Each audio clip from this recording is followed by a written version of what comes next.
जो आपको रोज जीवन की अनमोल और अनोखी सीख देता हूँ। मैं ही आपको ये बताता हूँ कि क्या उचित है और क्या अनुचित, ताकि आप जीवन की सच्चाई और अच्छाई से रूबरू हो सके। सफलता असफलता आपके कर्म पर निर्भर है। कुछ लोग सफलता की मंजिल तक पहुंचना तो चाहते हैं, लेकिन सफलता के रास्ते पर चलना नहीं चाहते। लेकिन अगर आप चलेंगे नहीं तो फिर मंजिल तक भी नहीं पहुंच पाएंगे। इस बात को मैं एक कहानी के जरिए समझाऊंगा, लेकिन पहले कुछ राशियों का हाल।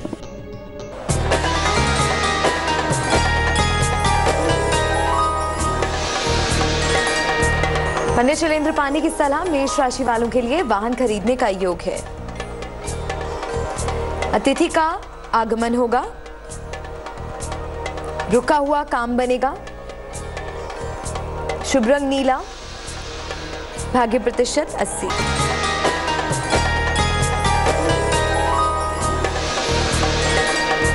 वृषभ राशि, सेहत का ध्यान रखें, अनावश्यक क्रोध ना करें, मिश्री खाकर घर से निकलें।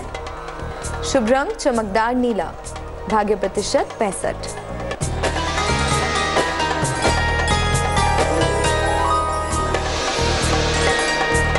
मिथुन राशि, परिवार में खुशहाली होगी, धन की प्राप्ति होगी। हड्डियों की समस्या पर ध्यान दें। शुभ रंग पीला, भाग्य प्रतिशत 75।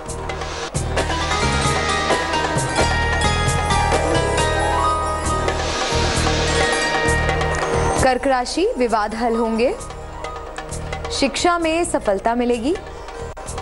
अतिथि का आगमन होगा। शुभ रंग क्रीम, भाग्य प्रतिशत 75। राशियों से पहले मैं आपको ये बात समझा रहा था कि सफलता की मंजिल तक पहुंचने के लिए सफलता के रास्ते पर चलना भी पड़ता है, क्योंकि बिना चले आप मंजिल तक पहुंच ही नहीं सकते। चलिए एक कहानी सुनाता हूँ। सर्दियों की शुरुआत थी। गौतम बुद्ध ने अपना प्रवचन देना शुरू किया था। उनके प्रवचन का लाभ उठाने एक युवक रोज आता और बड़े ही ध्यान से उनकी बातें सुनता। बुद्ध अपने प्रवचन में लोभ, मोह, द्वेष और अहंकार छोड़ने की बात करते थे। ये सब छोड़कर जीवन के परम लक्ष्य तक पहुंचने के लिए वो उपदेश दिया करते थे। एक दिन वो युवक बुद्ध के पास आया। उसने गौतम बुद्ध से पूछा, मैं लगभग 1 माह से आपका प्रवचन सुन रहा हूँ, पर क्षमा करें, मेरे ऊपर उनका कोई असर नहीं हो रहा। आखिर उस युवक ने ऐसा क्यों कहा? क्या वाकई भगवान बुद्ध की बातों का उस पर असर नहीं हो रहा था? बताऊंगा, लेकिन अगली 4 राशियों के बाद।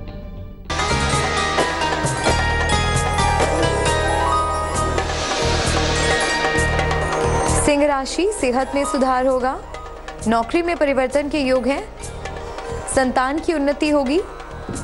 शुभ रंग सुनहरा, भाग्य प्रतिशत 80।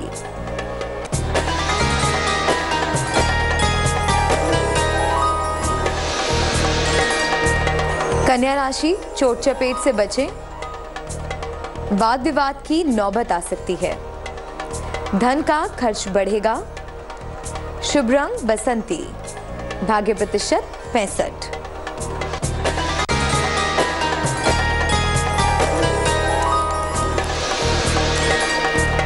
तुला राशि, यात्रा के योग हैं, तनाव से बचें, धन का लाभ होगा। शुभ रंग हल्का पीला, भाग्य प्रतिशत 75।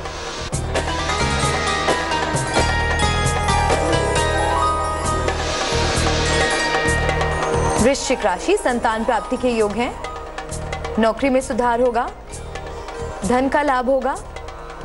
शुभ रंग ग्रे, भाग्य प्रतिशत 80। मैं आपको भगवान बुद्ध की कहानी सुना रहा था। वो लोगों को उपदेश दे रहे थे, लेकिन एक युवक ने बुद्ध से कहा कि महीने भर से वो प्रवचन सुनने के बाद भी उस पर कोई असर नहीं हुआ। इस पर गौतम बुद्ध ने कहा, ऐसा नहीं है कि आप कोई भी बात गलत कह रहे हैं, लेकिन इसका कारण क्या है? क्या मुझ में कोई कमी है? बुद्ध ने मुस्कुराकर पूछा, ये बताओ तुम कहाँ के रहने वाले हो? उस व्यक्ति ने कहा, श्रावस्ती। बुद्ध ने पूछा, श्रावस्ती यहाँ से कितनी दूर है? उसने दूरी बताई। पुनः बुद्ध ने पूछा, तुम वहाँ कैसे जाते हो? युवक ने कहा, कभी घोड़े पर तो कभी बैलगाड़ी में बैठकर जाता हूँ। बुद्ध ने फिर प्रश्न किया, कितना समय लगता है? उसने हिसाब लगाकर बताया। भगवान बुद्ध ने कहा, अच्छा ये बताओ, क्या तुम बैठे बैठे यहाँ से श्रावस्ती तक पहुँच सकते हो? युवक ने आश्चर्य से कहा, यहाँ बैठे बैठे भला कैसे पहुँचा जा सकता है? इसके लिए चलना तो पड़ेगा या फिर किसी वाहन का सहारा लेना पड़ेगा। कुल मिलाकर पहुँचने के लिए चलना तो पड़ेगा ही।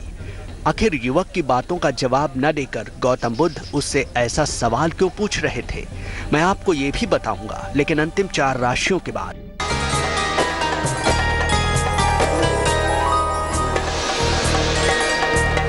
धनु राशि, समस्या कम होगी, आर्थिक लाभ होगा, प्रेम संबंधों की शुरुआत होगी, शुभ रंग हरा, भाग्य प्रतिशत 90।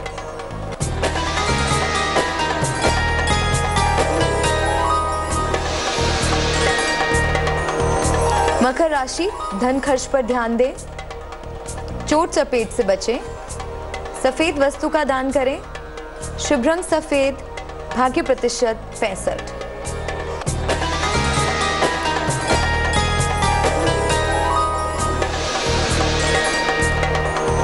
कुंभ राशि, नौकरी में परिवर्तन के योग हैं, अचानक धन की प्राप्ति होगी, यात्रा के योग हैं, शुभ रंग गुलाबी, भाग्य प्रतिशत 75।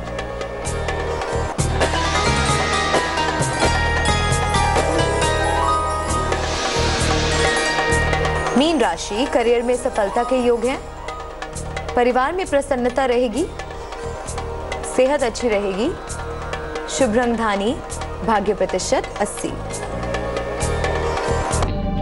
राशिफल से पहले मैं आपको गौतम बुद्ध और एक युवक की कहानी सुना रहा था। युवक ने आशंका जताई कि 1 महीने से प्रवचन सुनने के बाद भी उस पर कोई फर्क नहीं पड़ा, तो गौतम बुद्ध ने उससे पूछा, कहाँ के रहने वाले हो? तुम्हें घर से यहाँ आने में कितना वक्त लगता है? बुद्ध के सवालों का जवाब देते हुए युवक बोला, कुल मिलाकर पहुँचने के लिए चलना तो पड़ेगा ही। इस पर बुद्ध बोले, तुमने एकदम सही कहा, चलकर ही अपने लक्ष्य तक पहुंचा जा सकता है।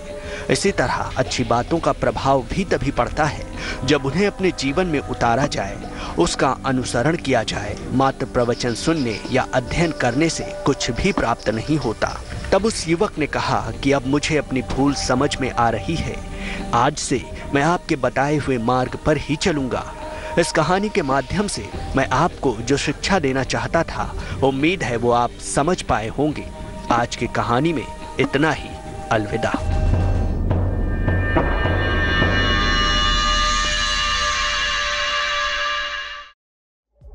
लेटेस्ट खबरों के लिए यूं ही देखते रहिए तेज, और इस वीडियो के पसंद आने पर लाइक, शेयर एंड सब्सक्राइब करना ना भूलें।